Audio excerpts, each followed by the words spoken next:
Greetings, you fine specimen. Today we're going to be doing the mid-year book freakout tag. Honestly, I feel like every book tag should be a freakout tag because why wouldn't you freak out when there's books involved?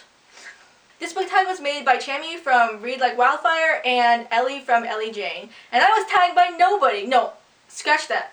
I was tagged by myself, so beat it, everybody. Now the first thing they want you to tag is the best book you've read so far in 2015, and it is Uprooted by Naomi Novik. Now, I feel like less people know of this book than they should, and it's just this awesome fantasy that's a little bit long, but so captivating from start to finish. And they actually sold movie rights to this book, so read it before the movie comes out. The second book is the best sequel you read in 2015, and I think the only sequel I read actually is The Winter's Crime by Marie Rakowski. And again, this is a nice follow-up to the first book, The Winter's Curse, where Kestrel is engaged in a bunch of political intrigue in her kingdom. And in this book, she's trying to save her country and her lover, Aaron. I feel like she's digging a really big hole for herself in this book, and I can't wait to see what happens at the end of the trilogy in The Winter's Kiss that comes out next year. Number 3 is a new release you haven't read yet but want to. I kind of think this category is a little bit dumb because if I have 1, a copy of the book, and 2, time, then obviously I'd read the book that I want to read. I mean, it's not that difficult. But anyway, the closest I could find was Hold Me Like a Breath by Tiffany Schmidt, and I've been trying to read this book for the longest time, ever since I got an arc of it, and now I have a finished copy of it, and I still haven't posted a review, which is kind of bad. So I'll definitely be reading this one, and it'll be part of my booktube-a-thon challenge for next week. Numero Cuatro is the most anticipated release of the second part of the year, and that would have to be the book behind me, Illuminate by Amy Kaufman and Jay Kristoff. Honestly, this book just shattered my world. Oh look. This shattered world. Ha ha ha. Definitely can't wait for this finished copy to come out, and I already have it pre-ordered. Can't wait to put it side by side with the beautiful arc. Number 5 is The Biggest Disappointment, and this book had 125 levels of hype, and it KO'd me because it just disappointed me so badly. This book is An Ember and the Ashes by Sabaa Tahir, and while the book wasn't really bad, I was just expecting so much more. I think what made my experience so bad was my disconnection with the main characters. I was so frustrated with both of the narrators throughout the book. No matter how captivating the setting was, I just couldn't. Let's just say I was just really annoyed throughout most of the book. Again, I had high hopes, and I was totally KO'd on this round. You win this time because I don't see why so many people are so obsessed with you. Now, number 6 is the biggest surprise, which is Red Queen by Victoria Aveyard. And by surprise, I don't mean, oh, I'm surprised I liked it. By surprise, I mean, oh, I'm surprised I didn't like it. Again, this is another experience with my allergy to all the hype surrounding the books because a lot of people dearly love this book, and I thought that it was just normal. I didn't really like the love triangle thing going on there, and I had a little bit of problems with the main characters whose name is Female Horse. Nay!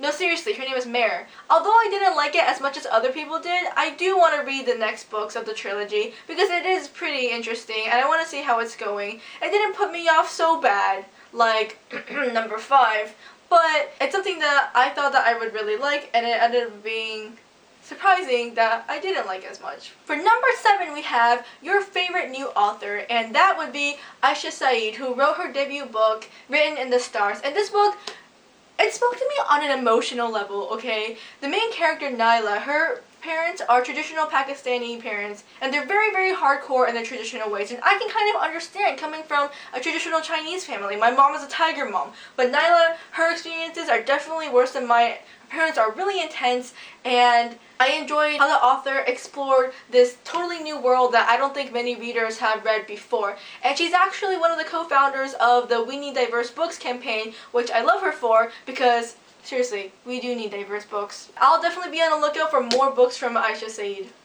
I don't think I pronounced that right.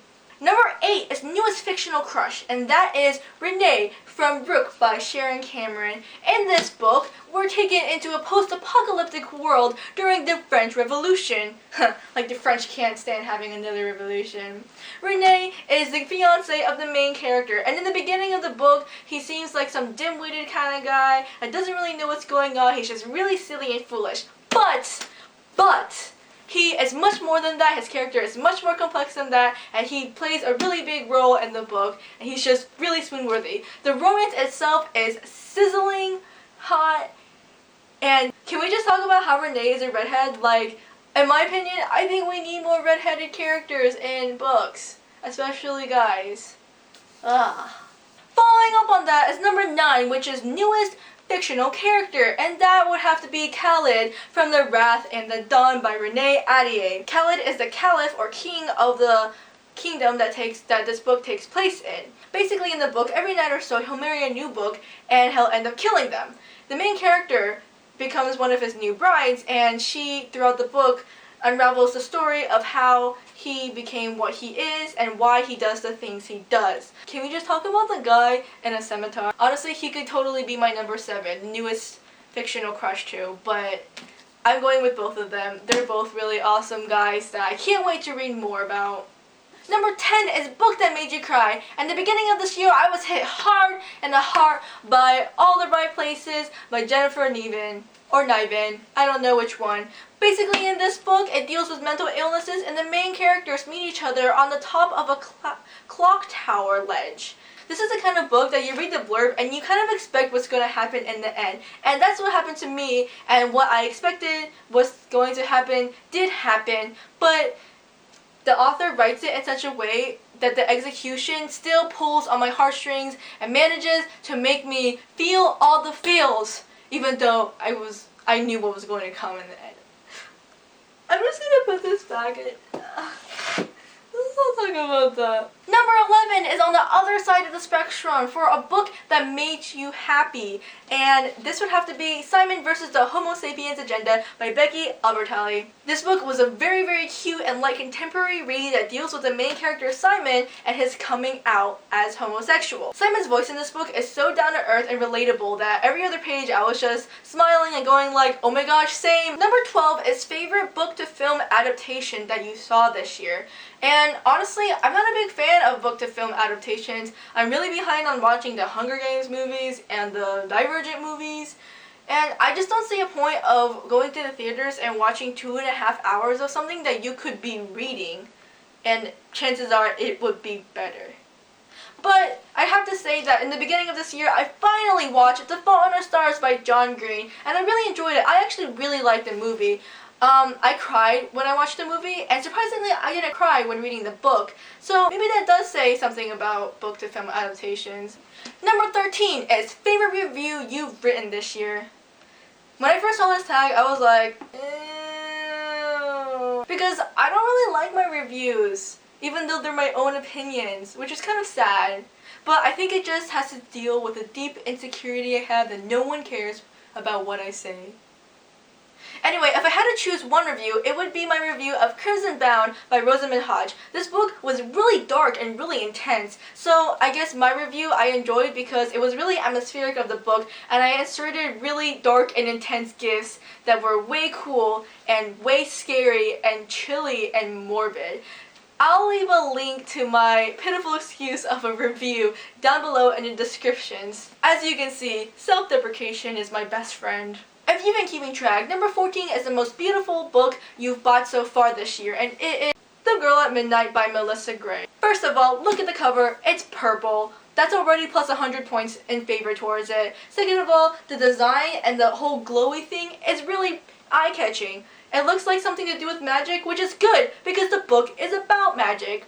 But in all honesty, this beautiful, beautiful color is probably what made me pick it. And last but not least, for number 15 is what books do you plan to read by the end of this year? Well, heck.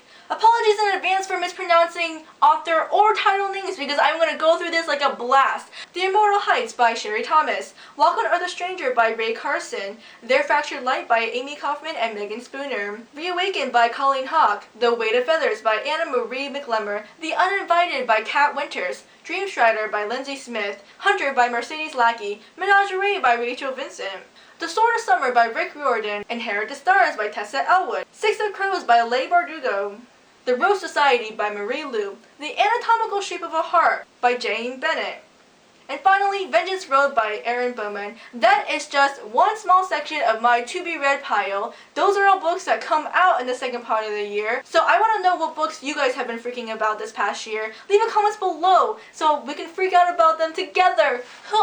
See you soon, guys. Freak out, books.